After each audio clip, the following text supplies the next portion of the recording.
Hey guys, Sjotyme checking in. Welcome to my homage for Resident Evil Director's Cut, where I pay my respects to the series' roots while providing an informative and fun analysis on the original game of the franchise. Come join me, will you? Let's go! Now, as everyone knows, Resident Evil is celebrating its 20th anniversary. That's right! The very first Resident Evil game was developed and published by well-known video game company Capcom, famously known for their already established Mega Man series on the NES, and was directed by Shinji Mikami. The game was released in Japan under its original name, Biohazard, and was changed to Resident Evil for the North American and European markets after the communications director of Capcom, Chris Kramer, realized that it would be near impossible to trademark Biohazard as it has already been taken. The name Resident Evil was chosen simply because the game takes place in a mansion. Resident Evil came to North America for the PlayStation in March of 1996, the Sega Saturn in August of 1997, and the PC in September of 1997. The world was yet ready to experience the realistic graphics, at least for the time, as the player explored the zombie-infested mansion. This turned on a lot of gamers, including myself, just itching to see what was behind every door! And speaking of every door, there sure was a lot of them. Every time the player wanted to enter a new room, they had to sit through this.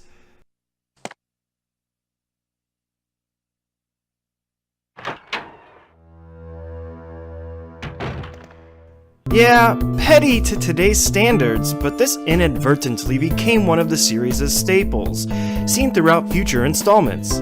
People instantly fell in love with the pre-rendered backgrounds, providing realistic environments, while the characters, enemies, and interactive objects remained polygonal. This was considered a new concept at the time, with other popular games, such as Final Fantasy VII, adopting the same graphical style. Gameplay was largely made up of exploration, puzzle solving, fending off enemy monsters, and inventory management. Now the controls, on the other hand, were controversial. In order for the player to move forward, up on the control panel must be held. In order to move backward, just the opposite, the player must hold down. To turn left and right, the player must hold left and right respectively. While moving forward or backward, the player can turn while in motion, and while moving forward can even sprint by holding down the run button. This is what is known as tank controls, and you either loved it or you hated it. I personally didn't mind tank controls as I've gotten used to them over the years, and I actually think they provide the perfect feel for what they were going for. Alas, I can't understand why people hate the controls as they are unconventional and unintuitive. Additionally, with the camera angles constantly changing depending on where the character is relative to his or her environment, the controls make it easy to accidentally run into zombies with no proper quick evasion tactic. However, knowing that your character will continue to move forward simply by holding the up button, even when the camera angle changes, make these controls work, regardless of how confusing they may be at first. A year and a half after Resident Evil's initial release, out came the director's cut version, an update to the original to ease the patience of fans awaiting its delayed official sequel, Resident Evil 2. The most notable difference in the director's cut version was the addition of an arranged mode, which ultimately alternated the location of all the key items of the game and enemy locations to throw off veterans of the original.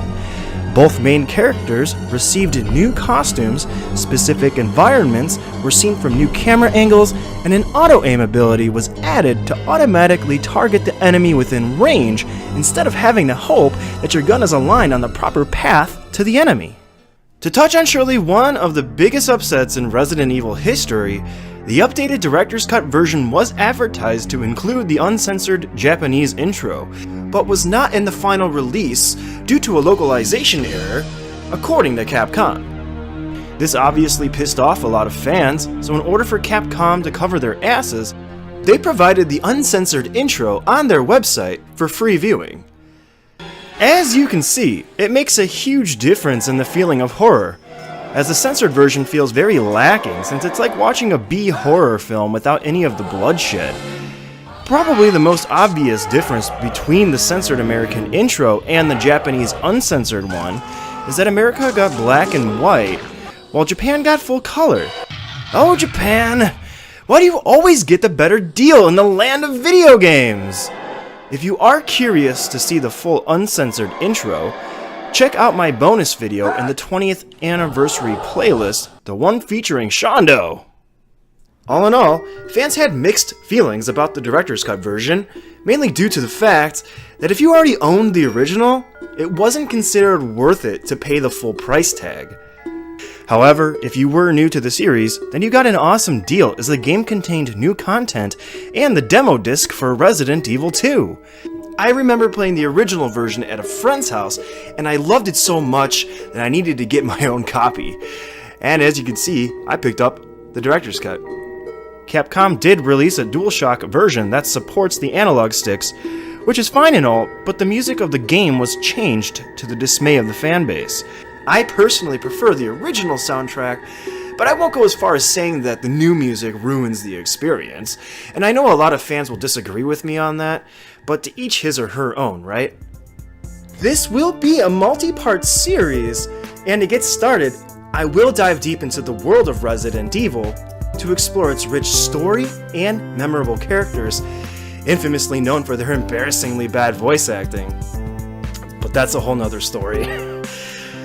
I am extremely excited to present to you my appreciation for the Resident Evil series, and without further ado, let's uncover the early plots of the game and find out how the characters got themselves trapped in the mansion in the first place. The story of Resident Evil Director's Cut is a convoluted one, but is best described through its individual characters. However, the overlining plot to the game is that there have been reports of cannibalistic murders occurring in the forest and mountain range located on the outskirts of Raccoon City known as the Arklay Mountain region.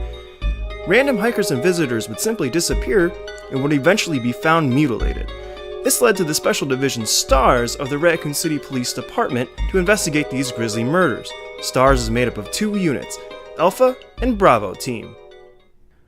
The first unit to be dispatched was the Bravo team, made up of members Enrico Marini, who served as the team leader, Rebecca Chambers, who served as rear security and medic, Richard Aiken, who also served as rear security but was also the communications expert, Kenneth J. Sullivan, who served as the point man, Forrest Speyer, who served as the marksman, Edward Dewey, who served as the primary pilot, and Kevin Dooley, who was not a STARS member but served as the main pilot, making Edward the co-pilot for the mission.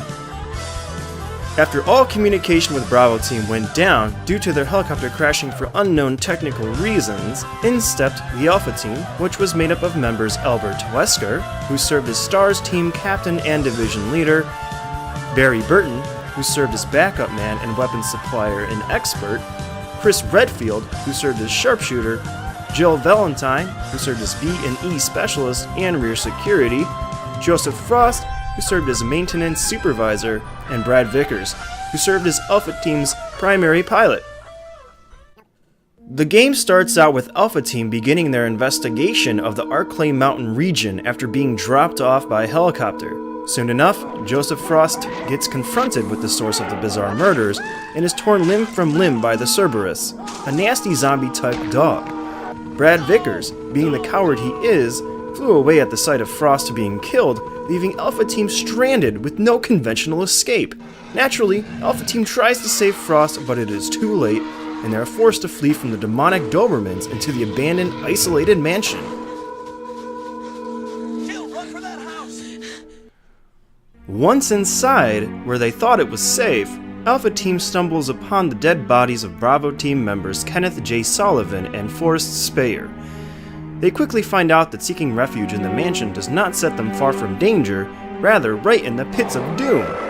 They must uncover the truths of the mansion by solving miraculous and elaborate puzzles as they fend off monsters and other mutilated creatures unseen by humans, including the infamous zombie. It is best to closely examine each character to uncover the full story, as the heart and soul of the franchise is in the cast. let's go ahead and take a look at the main protagonist of the Resident Evil series, Chris Redfield.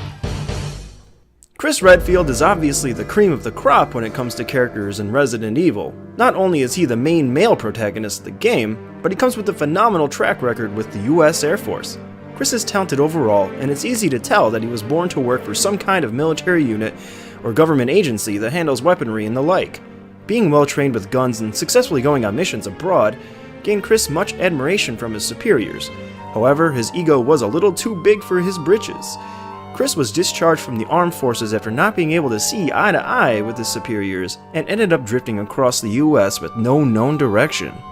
Chris later joined the Raccoon City Police Department Division, STARS, as a member of Alpha Team, along with weapons expert Barry Burton, whom happens to be an old comrade from his Air Force days that invited Chris to try out for the team. This obviously led to the meetings between Chris and his fellow Alpha and Bravo STARS members, most important story-wise being Jill Valentine, Rebecca Chambers, and Albert Wesker. Chris has a cool, calm, and collected attitude. I personally would hang out with the dude. You know, I could totally see us going to the shooting range and, popping a few caps next to his ass. No? Alright, moving on. On the other side, one of the downfalls of being as responsible and authority-driven as he is, his personality can come off as being a little stale at times. Who are you? I'm Chris, of Alpha Team. I've come to rescue you. Hey, maybe it's just the bad voice acting, but if you play future Resident Evil titles, like Resident Evil 5 and Resident Evil 6, the bare-bones personality seems to persist in the cliché, "I'm the serious guy to save the day" type. With that being said, he seems to have a soft spot for the ladies, and exhibits a chauvinistic personality at times. Ladies first. Go first, Jill. But Chris! Give me a chance to play nice guy. At the end of the day, I'd still buy him a beer. Chris's scenario is considered by a majority of the community to be the unofficial hard mode of the game. Chris has 6 inventory slots in which to hold weapons, ammo, healing items, and key items. If you've played this game before, then you'll know how fucking frustrating it is. Ugh! 6 is not enough! You'll be backtracking a lot in this game if it's your first time through. How are you supposed to know that after picking up the red herb, you need to get the lighter, shotgun ammo, and then maybe the ink ribbon if you're low? Now, it's not only time consuming, but if your playstyle is to run past all the enemies instead of wasting your ammo, you're going to have fun redoing the same dodges and run-bys, further risking your chances of getting hit. Damn! Oh, and can Barry save you from the falling ceiling of death after grabbing the shotgun? No! You need the broken shotgun no matter what, or you ain't getting it, Buster. To make matters worse, Chris has to carry additional keys that you won't see with Jill. Chris must carry small keys on him just to unlock those pesky desks that usually hold shotgun shells and ink ribbons. Luckily, those keys stack in one inventory slot. The other key needed is the sword key, which is a mandatory key item needed to unlock some of the rooms in the mansion furthering your progress. Jill simply needs to use her lockpick, that doesn't take up a slot I might add, on the doors that Chris needs to use the sword key on, and the locked desks he needs small keys for. Fuck! And Chris never gets the bazooka. You know what he gets? This piece of shit flamethrower that's good for only one thing: to torch this stupid web after beating that stupid oversized spider, just in case you don't have an extra inventory slot for the combat knife in the corner. Oh, and it unlocks these doors by placing them on the plaque that Jill could just stroll on through. Ladies first, Jill. Ah, phew. Jill Valentine is the original female protagonist to the Resident Evil series, and is an interesting character to say the least, with a twist to her backstory. Not only is Jill the master of unlocking and highly respected by comrades Barry Burton and Chris Redfield, Jill, here's a lockpick. It might be handy if you, the master of unlocking, take it with you. but she is also a former operative of the U.S. Army's secretive special unit known as the Delta Force Training Program. During those days, Jill was considered well adept at fighting and became proficient with bomb disposal, as she was deemed an explosive expert. This is what probably led to her use of the bazooka over Chris as a weapon in her playthrough. After completion of the Delta Force training program, Jill later joined STAR's Alpha Team. And don't think that I forgot, Jill has a backstory, with a twist. Her father, Dick Valentine, was considered a master thief and trained Jill throughout her life to be an expert, professional criminal such as himself. Unfortunately, Dick was caught and sentenced to a long-term prison stay, and had a change of heart with Jill's appointed direction in life. He made sure that she would use her cat burglar-esque skills for good, ultimately leading her to join STARS. At first, Jill resisted the idea of giving up the bad life, and it had to take Dick admitting that it was a mistake to raise her that way before she had a change of heart. Hence, Jill became the Master of Unlocking on the STARS Alpha Team. You know, if Chris is considered hard mode, that must mean Jill is easy street, right? Right. If you're a beginner to the series, you will want to use Jill as she has 8 inventory slots instead of Chris's 6, a lockpick that requires no inventory space that is used in place of Chris's sword and small keys, a bazooka with grenade, flame, and acid rounds, and you can get the shotgun without needing the broken one to replace it. I know I talked about this in Chris's section, so I won't go on too much more about this. Just know that it makes a huge difference in difficulty who you play as. Now, to be fair, I do personally prefer Jill's scenario over Chris's. Not because it's easier, and trust me, I do enjoy a challenge. I've been playing the Demon's Souls series since it first came out back in 2009. I genuinely like using the bazooka against those fucking zombies. I also prefer the story better. I find it much more interesting doing Jill's over Chris's. And last but not least, I get to hang out with one of the most beloved characters, if not the most beloved character, of Resident Evil, the warm and fuzzy berry. Well guys, that's it for part 1 of my homage to the original Resident Evil, a part of my 20th anniversary celebration for the series. You know, it's amazing to think how long it's been since this game first crept into people's homes. It has had a heavy influence on my taste for horror, and I wouldn't love or appreciate video games as much as I do today if it wasn't for its creation. Part 2 is in the works, where I'll wrap up the story and cast by going over well-known and important characters including Barry Burton, Albert Wesker, and Rebecca Chambers. Beyond that, I plan on addressing the BOWs, also known as the enemies of the series, by observing and talking about their roles in the game and how they contribute to the overall experience. And finally, I want to thank all of you for checking out our videos on the Baddest Dudes. I truly appreciate it. I had a lot of fun making this video, and if you liked what you saw, please give it a like so that way I know to make more videos like it. If you have something to say, don't forget to leave a comment below, and please subscribe to the Baddest Dudes to stay up to date with our new and fresh videos. Sjotyme, check it out!